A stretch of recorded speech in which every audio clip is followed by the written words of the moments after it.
由于 Midjourney 取消了免费试用 ，DALL-E 2在4月6日之后注册的用户无法免费使用测试版本。现在 Leonardo 已经成为了最好的平替。Leonardo 是现阶段几乎完全免费的 AI 绘画工具，能满足你一切想到的绘画风格。相比于其他两个付费的平台 ，Leonardo 会更适合新人使用。现在我们开始今天的教程，先打开 Leonardo， 在最上面的部分是画风的选择，可以挑选一个自己喜欢的，我们看图片的风格就行。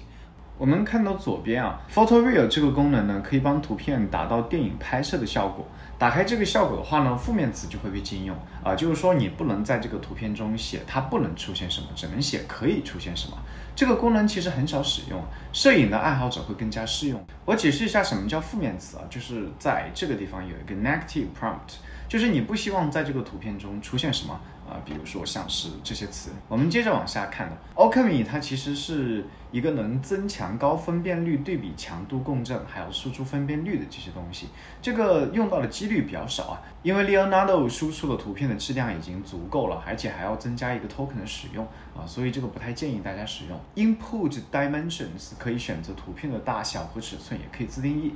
但是要注意自定义的尺寸容易导致乱码，这个要谨慎使用。 Guidance Scale 这个数值越大，生成的画面会越贴近你的关键词，数值越小的话 AI 它能发挥自己的创造性，新手可以选择不修改。 Control Net 可以影响生成的图片，像 Tiling 比较适用于平铺的一些纹理。Edge 的话是让你的照片更有层次感，就是那种有远近距离的这种比较适用。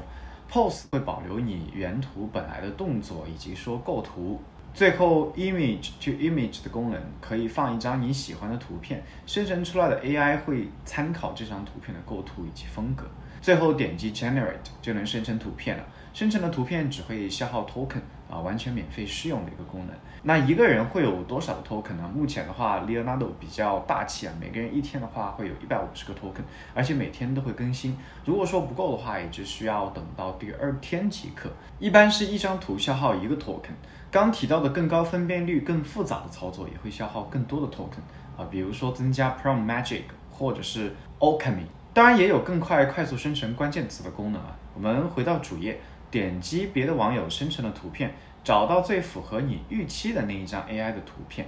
点进去，复制它的 prompt， 然后粘贴，再 generate或者是 remix， 可以直接把这些关键词快速的导入到你的 AI 工具中。 Image to Image 不仅可以实现关键词的快速导入，而且可以把刚选中的 AI 的绘画的图片导入到 Image to Image 中作为参考，是不是很简单？最后我们怎么看自己的作品呢？我们点击左上角 Leonardo 的图标，我们回到主页，点击 Personal Feed， 这里就能看到所有的作品了。我们点击一个进去看一下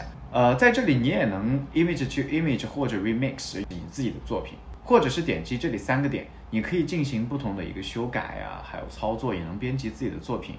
点击这个 Edit in Canvas